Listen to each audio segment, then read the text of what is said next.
नमस्कार, खबरें जारी न्यूज 24 पर मैं हूं आपके साथ मकसूद खान। बिहार का अरवल कभी जहानाबाद जिले का हिस्सा था।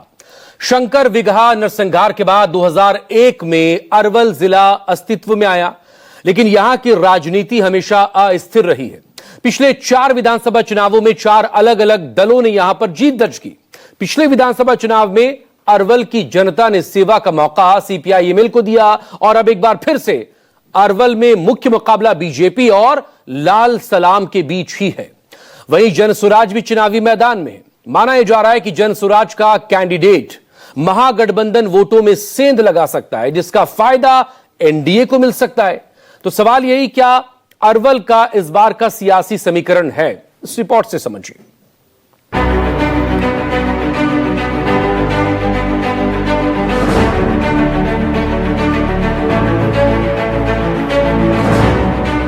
बिहार का चुनावी संग्राम, सियासी दलों में मचा घमासान, जातीय समीकरण भी तमाम। अरवल में बीजेपी वर्सेस लाल सलाम। जनसुराज भी ठोक रही ताल, चुनाव में निर्दलीय करेंगे कमाल। कभी जहानाबाद जिले का हिस्सा रहा अरवल की अब अपनी अलग पहचान है।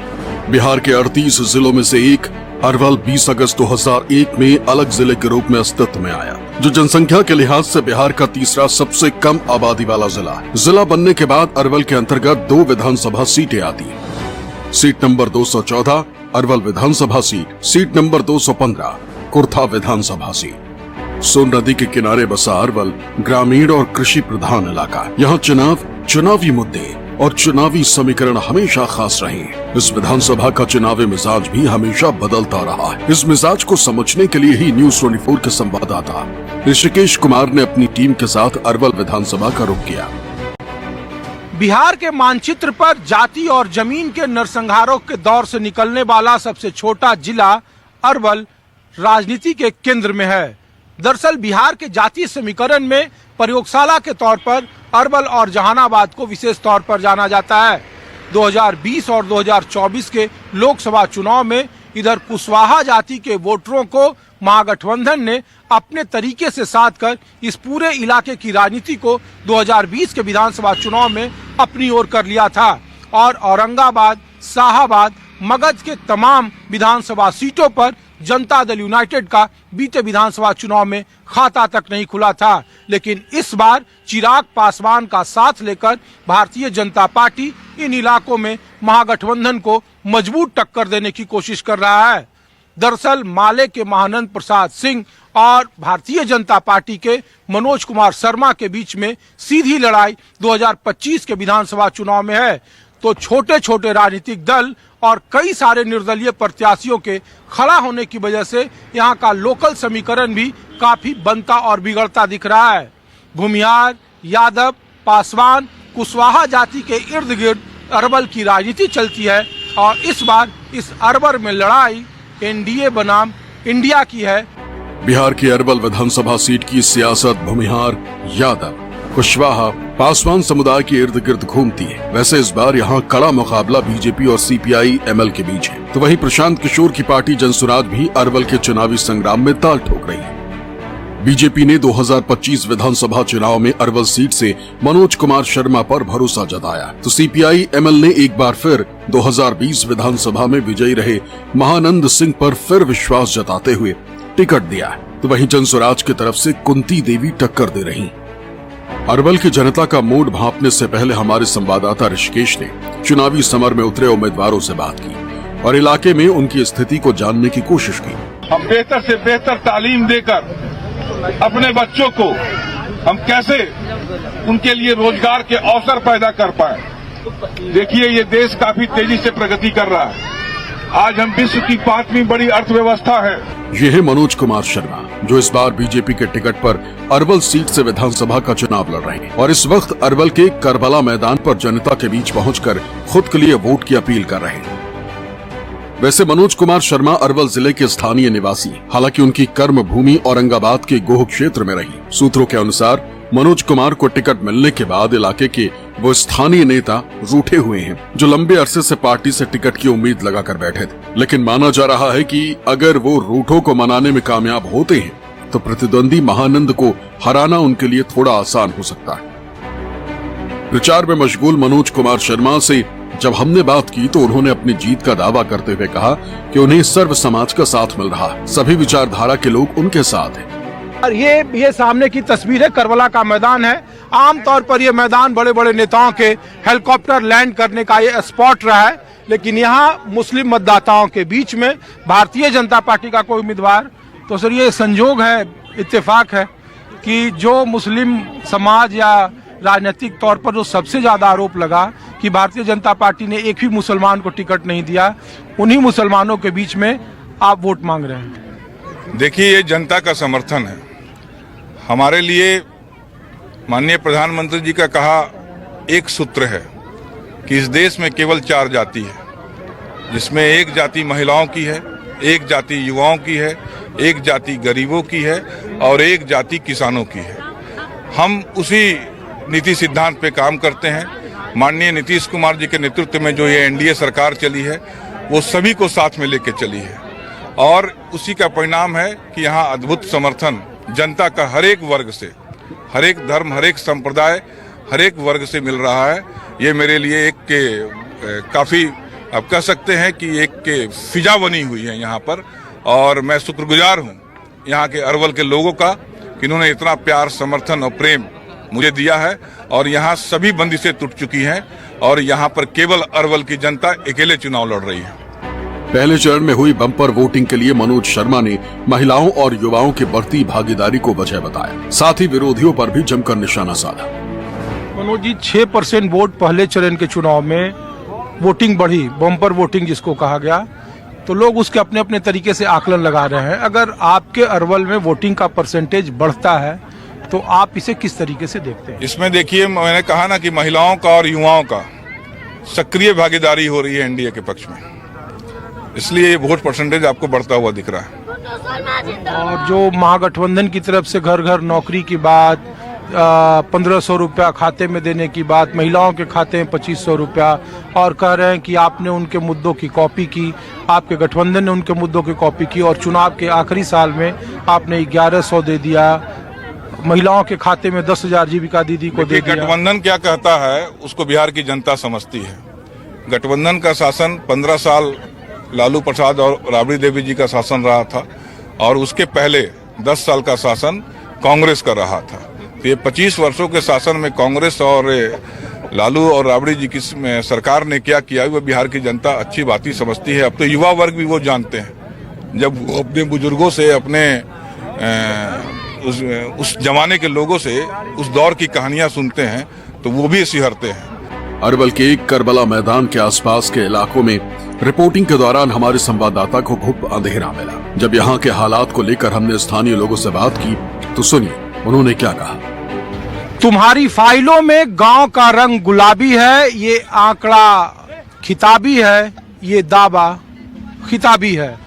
अदम गोंडवी ने ये कहा था, लेकिन बिहार के विधानसभा चुनाव में ये हकीकत है। आप घोषणा पत्रों में 125 यूनिट बिजली, 1100 रुपया पेंशन, घर घर नौकरी, ऐसे तमाम वादे किए होंगे, लेकिन आपको मैं अरवल जो एक वक्त में जाति और नरसंहारों के दौर से गुजर चुका था, आप करबला के मैदान में देख लीजिए, बड़े बड़े नेताजी यहाँ आते हैं, लेकिन यहाँ बिजली का आलम यह है कि घुप अंधेरा है, आधी रात का वक्त है, लेकिन बावजूद इसके बिहार के विधानसभा चुनाव में अपने अपने 20 साल के एजेंडे को सामने रखकर चुनाव लड़ा जा रहा है और दूसरी तरफ महागठबंधन की तरफ से 17 महीने के 2 कार्यकाल को अपने सामने रखकर चुनावी वोट मांगे जा रहे हैं।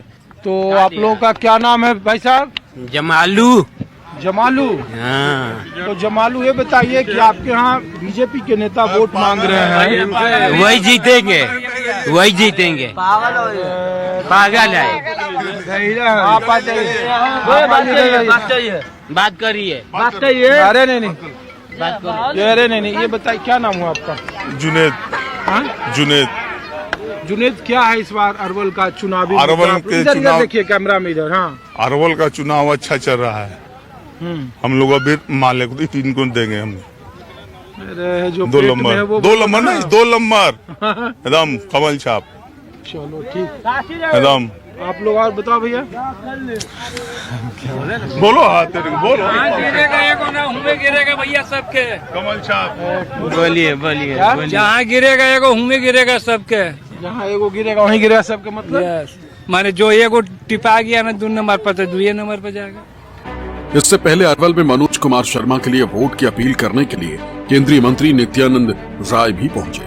राय ने जहां पहले चरण में बम्पर वोटिंग के बाद एनडीए की बड़ी जीत का दावा किया, तो वहीं महागठबंधन पर जमकर निशाना साधा। अरवल की धरती पर अब अन्याय समाप्त होगा, माले की हत्या की राजनीति नहीं चलेगी और अब तक जितना उसके द्वारा अन्याय हुआ है, लोगों को फंसाने की साजिश की गई है, हत्या की गई है, सब में न्याय होगा। अरवल में कमल खिलेगा और मनोज भाई जीतेंगे। सर बम्पर वोटिंग का क्या मतलब है सर? बम्पर वोटिंग का मतलब है एनडीए की भारी जीत का संदेश। माननीय प्रधानमंत्री नरेंद्र मोदी जी के विकसित भारत और नीतीश कुमार जी के विकसित बिहार के संकल्प को पूरा करने का साथ।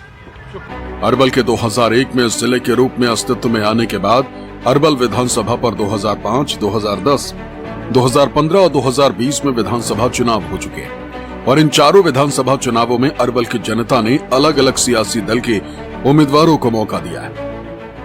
फरवरी 2005 के चुनाव में एलजेपी के दुलार चंद सिंह को 9,881 वोट से जीत मिली। राजद की वीणा देवी दूसरे नंबर पर रही। 2010 के चुनाव में बीजेपी के चितरंजन कुमार को 4,202 वोट से जीत मिली। वहीं सीपीआई एमएल के महानंद प्रसाद दूसरे नंबर पर रहे। 2015 के चुनाव में आरजेडी के रविंद्र सिंह को जीत मिली। बीजेपी के चितरंजन कुमार को उन्होंने शिकस्त दी।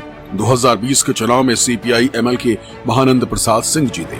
उन्होंने बीजेपी के दीपक कुमार शर्मा को 19,950 वोट से हराया। अब सीपीआई एमएल के महानंद प्रसाद सिंह एक बार फिर चुनाव मैदान में ताल ठोक रहे हैं। महानंद प्रसाद सिंह ने हमसे मुलाकात में अपनी जीत का दावा किया और कहा कि एनडीए ने हमेशा नफरत की सियासत की और अरवल की जनता इसे बखूबी जानती, इसलिए इस बार बिहार में बदलाव होगा।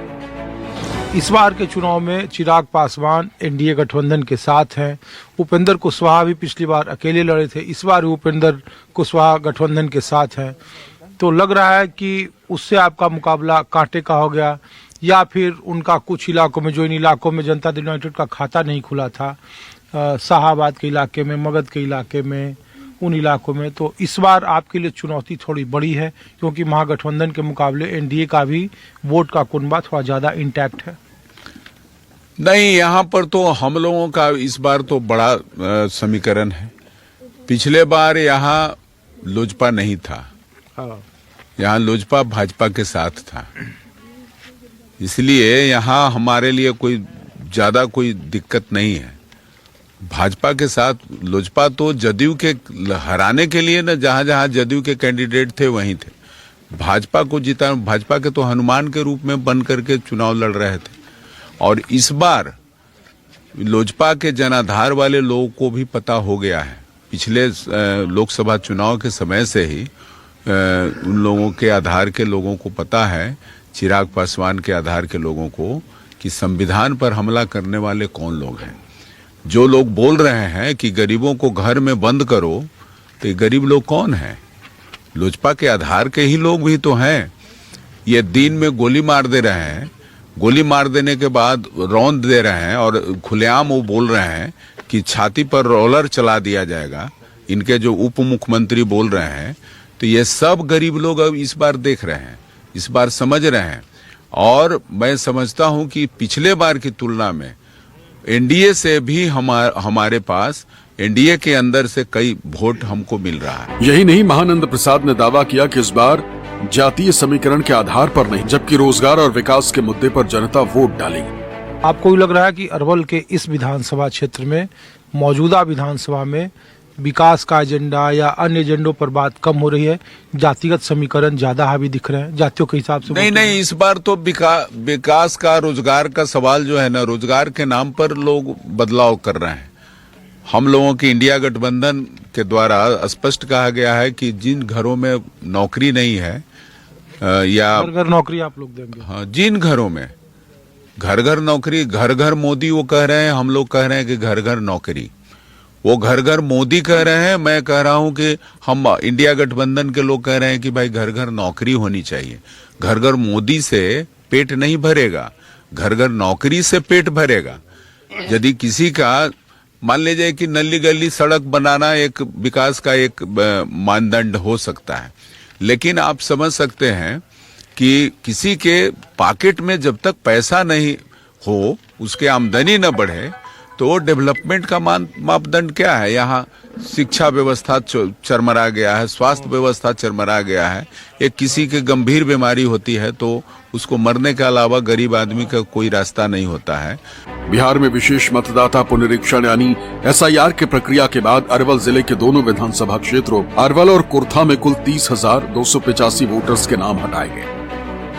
पहले जिले में मतदाताओं की संख्या थी 5,44,748, जो अब घटकर 5,11,475 हो गई। ऐसे में करीब 2.5 लाख से ऊपर की आबादी वाली अरवल विधानसभा में जातियों का गणित कुछ इस प्रकार है। अरवल में यादव करीब 53 से 55 हजार है, भूमिहार करीब 46 से 48 हजार, कुशवाहा करीब 26 से 28 हजार, पासवान करीब 16 से 18 हजार, मुसलमान करीब 33 से 35 हजार। वैसे अरवल में मुख्य रूप से भूमिहार और यादव जाति के बीच टक्कर होती है। यहाँ कोयरी और पासवान जाति निर्णायक भूमिका में रहती है। माना जाता है कि ये जाति जिसके पक्ष में जाती है उनकी जीत तय होती है। ऐसे में इस बार की विधानसभा में कौन सी जाति का समर्थन किसे मिल सकता है, इस समीकरण को समझना भी जरूरी हो जाता है। माना जा रहा है कि इस बार महागठबंधन के साथ मल्लाह जाति का वोट जुड़ सकता है और इसकी मुख्य वजह है विकासशील इंसान पार्टी यानी VIP प्रमुख मुकेश सहनी का महागठबंधन के साथ आ जाना। इसके अलावा अरवल में महागठबंधन को यादव, कुशवाहा और मुस्लिम वोटर्स का भी साथ मिलता रहा, लेकिन इस बार महागठबंधन का खेल जनसुराज पार्टी की कुंती देवी बिगाड़ सकती है। दरअसल कुंती देवी यादव समुदाय से आती है, अरवल जिले से लगातार 3 बार ब्लॉक प्रमुख रह चुकी हैं। ऐसे में महागठबंधन से कुछ यादव वोट छिटक सकता है, जिसका फायदा NDA को मिल सकता है। दूसरी तरफ NDA का पलड़ा कुछ भारी नजर आ रहा है और इसकी वजह है चिराग पासवान की पार्टी LJP का NDA के साथ आना। दरअसल LJP अब तक अरवल में अलग चुनाव लड़ती रही। ऐसे में चिराग के NDA के साथ आने से पासवान वोटर्स का NDA के फेवर में जाना तय माना जा रहा है। इसके अलावा भूमिहार, अति पिछड़ा, कुर्मी वोट भी NDA के साथ अब तक रहा है। अरवल में क्या जातीय और सियासी समीकरण रह सकते हैं वो आपने जान लिया, लेकिन अरवल की जनता का चुनावी मूड क्या है अब वो भी देख लीजिए।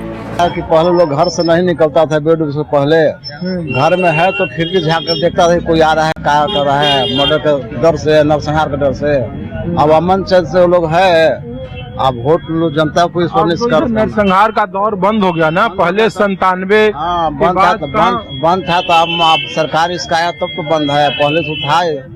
पहले मुद्दा है नरसंहार, मुद्दा है, शांति तो माहौल है, आखिर मुद्दा है ना, बहुत बड़ा मुद्दा इसे कह रहे हैं। जहाँ 50 को मराता था, एक भी नहीं मरा रहा, तो बहुत बड़ा मुद्दा है। 2 बार से कैसे जीत जा रहे हैं यहाँ, कभी माले कभी RJD।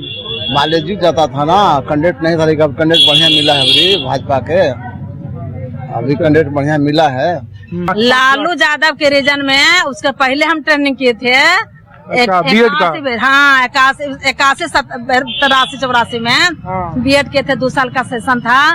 और जो आज तक हम नीतीश जी नहीं आते तो हम 4 साल 5 साल जो हम 17 साल हम जो नौकरी किए तो इन्हीं का देन हुआ। अब यदि नहीं हम आते तो हमारा बाल बच्चा रोड पर था, कम से कम पढ़ लिख गया ना भाई, तो आज हमारा बाल बच्चा अपना जीविका बना रहा है। हमारे बेटे को बेटी टीचर हो गई, एगो बेटा भी बीएड कर ले है। भगवान की कृपा भी नीतीश जी का दया हो गया तो उसका भी बहाली होगा। अरवल में लड़ाई कांटे का है या एकदम साफा जीत रहेगा महानंद का? कोई समीकरण है जीतने का? पूरा कौन कौन जात किधर किधर? सब जात के वोट है, क्योंकि झंडा उठाते हैं ना गरीब के लिए, सब जात में गरीब है, झंडा उठा। माले का कैडर वोट है? हाँ कैडर भी वोट है। मोहम्मदन का वोट, मुसलमान का वोट 90% उनका है। अरवल की सियासत हमेशा अस्थिर रही। यहाँ पिछले 4 चुनावों में अरवल की जनता ने अलग अलग दलों के नुमाइंदों को अपना प्रतिनिधि चुना, मतलब किसी एक पार्टी को लगातार मौका अरवल की जनता नहीं देती। इस बार के मुकाबले में यहाँ जातीय समीकरणों का हिसाब भी अलग है। इधर जातीय समीकरणों के इतर विकास, रोजगार और किसानों से जुड़े मुद्दे भी। अब देखना ये होगा कि 11 नवंबर को पोलिंग बूथ पर अरवल की जनता किन मुद्दों को लेकर मतदान करती है। अरवल से न्यूज 24 के लिए ऋषिकेश कुमार की रिपोर्ट।